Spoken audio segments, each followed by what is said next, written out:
ദേശീയ പൗരത്വ രജിസ്റ്ററിന്റെ നടപടിക്രമങ്ങൾ SIR എന്ന തീവ്ര വോട്ടർ പട്ടിക പരിഷ്കരണത്തിന്റെ പേരിൽ കേരളത്തിലും പൂർത്തിയായി വരികയാണ്. ഇപ്പോഴിതാ SIR അന്തിമ പട്ടികയിൽ ഉൾപ്പെട്ട 2.69 കോടി പേരുടെയും ലിസ്റ്റ് പുറത്തു വന്നു കഴിഞ്ഞു. അതായത് ഒക്ടോബറിലെ കരട് വോട്ടർ പട്ടികയിൽ നിന്നും കുറവ് വന്നത് 8.97 ലക്ഷം പേരെന്ന് പട്ടിക പരിശോധിക്കുമ്പോൾ മനസ്സിലാകും.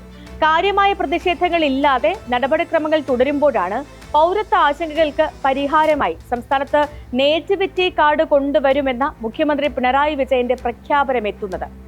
കേരളത്തിൽ ജനിച്ചതാണെന്ന് തെളിയിക്കാനുള്ള ആധികാരിക രേഖയായി മാറുന്ന നേറ്റിവിറ്റി കാർഡിന് നിയമസാധുത ഉറപ്പാക്കാനുള്ള ബില്ലിന്റെ കരടിന് മന്ത്രിസഭായോഗം അംഗീകാരം നൽകിക്കഴിഞ്ഞു. 24-നാണ് ബില്ല് നിയമസഭയിൽ അവതരിപ്പിക്കുക. തിരഞ്ഞെടുപ്പ് മുന്നിൽ കണ്ടുള്ള ഗിമ്മിക്ക് കാർഡ് മാത്രമാണ് എന്ന ആരോപണങ്ങൾക്കപ്പുറം ഒരുപാട് നിയമക്കുരുക്കിനും കേന്ദ്ര സംസ്ഥാന അധികാര തർക്കങ്ങൾക്കും നേറ്റിവിറ്റി കാർഡ് വഴിവെക്കും എന്ന ആശങ്ക ഉയരുന്നുണ്ട്. ആ വിഷയമാണ് ഇന്നത്തെ സ്പോട്ട്ലൈറ്റ് പരിശോധിക്കുന്നതും. വെറുതെയാകുമോ കേരളത്തിന്റെ പൗരത്വ കാർഡ്? നിലവിൽ വിദ്യാഭ്യാസ ആവശ്യങ്ങൾക്കും തൊഴിൽ സംവരണത്തിനുമായി റവന്യൂ വകുപ്പ് നേറ്റിവിറ്റി സർട്ടിഫിക്കറ്റ് നൽകാറുണ്ട്. എന്നാൽ സർക്കാർ പുതുതായി വിഭാവനം ചെയ്യുന്ന നേറ്റിവിറ്റി കാർഡ് ഇതിൽ നിന്നും വ്യത്യസ്തമാണ്.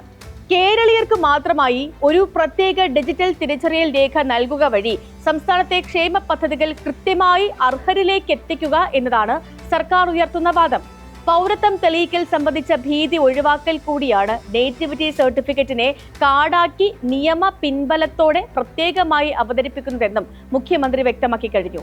പൗരന്മാരുടെ ജനനവും താമസവും തെളിയിക്കാനുള്ള ആധികാരിക രേഖയാണ് നേറ്റിവിറ്റി സർട്ടിഫിക്കറ്റ്. എന്നാൽ ഇതിന് അത്രമേൽ നിയമ പിൻബലമില്ല.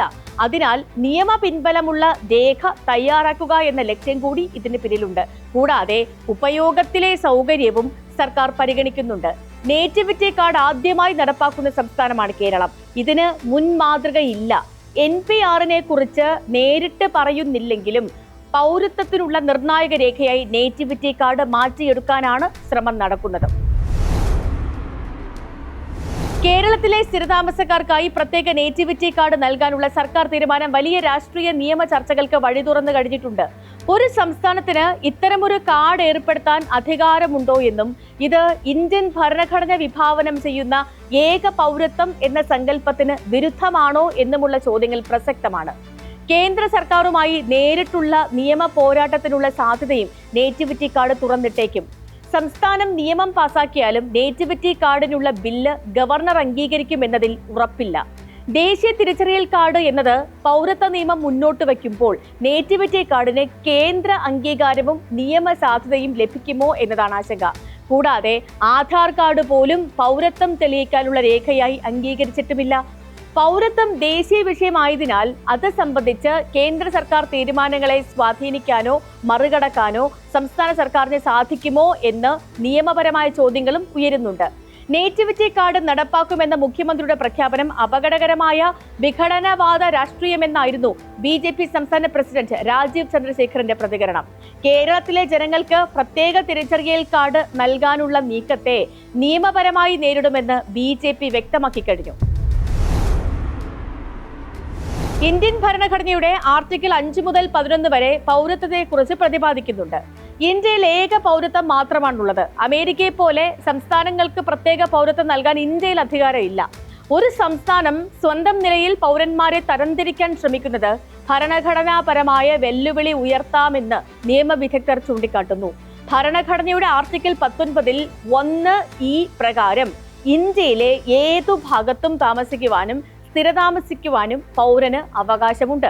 നേറ്റിവിറ്റി കാർഡ് ഉള്ളവർക്ക് മാത്രം പ്രത്യേക ആനുകൂല്യങ്ങൾ നൽകുന്നത് മറ്റ് സംസ്ഥാനങ്ങളിൽ നിന്നും കേരളത്തിലെത്തി താമസിക്കുന്നവർക്ക് നേരെയുള്ള വിവേചനമായി വ്യാഖ്യാനിക്കപ്പെട്ടേക്കാം. ഇത് ഭരണഘടന 14-ാം അനുച്ഛേദത്തിലെ സമത്വത്തിനുള്ള അവകാശം ലംഘിക്കുന്നു എന്ന വാദം കോടതിയിൽ ഉയരാൻ സാധ്യതയുണ്ട്. ആരാണ് കേരളീയൻ എന്നതിന് കൃത്യമായ നിർവചനം നൽകുക പ്രയാസമാണ്. എത്ര കാലം കേരളത്തിൽ താമസിച്ചവരെ ഇതിൽ ഉൾപ്പെടുത്തുമെന്നതിൽ അവ്യക്തതയുണ്ട്. പുതിയ കാർഡിനായി ജനങ്ങളുടെ വ്യക്തി വിവരങ്ങൾ ശേഖരിക്കുമ്പോൾ അത് പൂട്ടുസ്വാമി കേസ് വിധി പ്രകാരം മൗലികാവകാശമായ സ്വകാര്യതയെ ബാധിക്കുമോ എന്നതും പരിശോധിക്കപ്പെടണം. ആധാർ നിലവിലിരിക്കെ മറ്റൊരു ഡേറ്റാബേസ് ഉണ്ടാക്കുന്നത് സുരക്ഷാ പ്രശ്നങ്ങൾക്കും ഇടയാക്കിയേക്കാമെന്നും ആശങ്കയുണ്ട്. ഓരോ സംസ്ഥാനവും സ്വന്തം നിലയിൽ ഇത്തരത്തിൽ കാർഡുകൾ ഇറക്കാൻ തുടങ്ങിയാൽ അത് രാജ്യത്തിന്റെ അഖണ്ഡതയെ ബാധിക്കുമെന്ന വാദവും ശക്തമാണ്. എന്നാൽ മറ്റ് സംസ്ഥാനങ്ങളിൽ നിന്നും വന്നവരെയും സ്ഥിരതാമസമാക്കിയവരെയും ഇതിൽ നിന്ന് എങ്ങനെ വേർതിരിക്കുമെന്ന കാര്യത്തിൽ അവ്യക്തത നിലനിൽക്കുന്നുമുണ്ട്.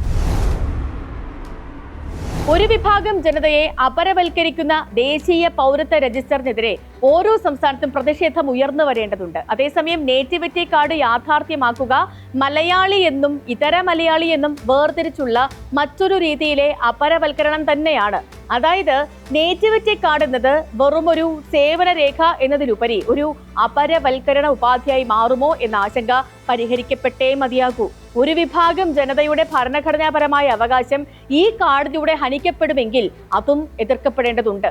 നിയമവിദഗ്ധരുമായും പ്രതിപക്ഷവുമായും കൃത്യമായ ചർച്ചകൾ നടത്തിയതിനു ശേഷം മാത്രമേ ഇത്തരം നിർണായകമായ ബില്ലുകൾ നിയമമാക്കാവൂ. അതല്ലെങ്കിൽ നീണ്ട നിയമ പോരാട്ടങ്ങളിലേക്ക് സർക്കാരിനെ നയിച്ചേക്കാം.